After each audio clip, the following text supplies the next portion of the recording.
Very good evening friends, ఎలా ఉన్నారు అందరూ? నేనైతే చాలా బాగున్నాను. అండ్ ఈరోజు సండే కదా, మేమైతే కొంచెం డిఫరెంట్గా కట్ చేసామండి పైనాపిల్ని.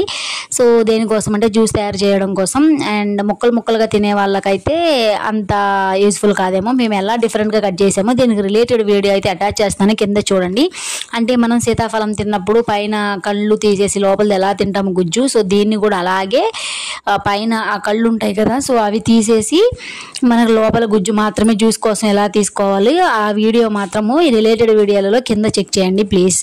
అండ్ సో ఇలా అయితే మేము జ్యూస్ కోసము చూడండి, మొత్తము జనరల్గా అయితే మనం ఏం చేస్తాము, పైన తోలంతా కట్ చేసేసి లోపల ఉన్న ఆ పదార్థాన్ని మాత్రమే జ్యూస్ కింద తినడము చేస్తాం కదా, జ్యూస్ కోసము లేకపోతే పీసులుగా తినడం కోసము. ఇక్కడైతే ఆపోజిట్ చూడండి, లోపల ఉన్నది మొత్తం తీసేసాను జ్యూస్ కోసము, పైన ఉన్న డొప్ప మాత్రము ఇది ఖాళీదండి, ఇంక ఇది పడేసేయాలి. సో ఎందుకంటే దాన్ని చుట్టూ పీచు పదార్థం ఉండి ముళ్ళులా గుచ్చుకుంటుంది కాబట్టి, అది జనరల్గా పడేసేదే కాబట్టి. సో ఇలా తీసేటప్పుడు కింద మనం ఒక ప్లేట్ కానీ బౌల్ కానీ పెట్టుకోవాలి, కొన్ని వాటర్ అనేది వేస్ట్గా పోకుండా. ఏ వాటర్ అంటే ఇది జ్యూసే అనమాట, సో అంటే పైనాపిల్ వాటర్.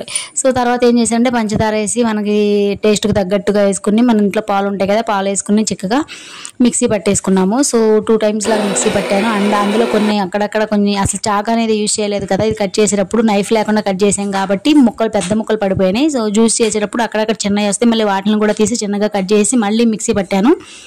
పట్టిన తర్వాత ఫైనల్గా అయితే జ్యూస్ ఎలా వచ్చేసిందండి. సో మేమైతే పిల్లలు నేను ఇలా వేసుకున్నాము. టేస్ట్ అయితే ఎలా ఉంటుందా అని అనుకున్నాను. సో చాలా అంటే చాలా బాగుంది. బయట ఎలా అయితే మనం తింటామో తాగుతామో సో జ్యూస్ అలాగే వచ్చిందండి, సూపర్గా ఉంది. ఒకసారి ట్రై చేయండి. వీడియో నచ్చితే లైక్ చేయండి.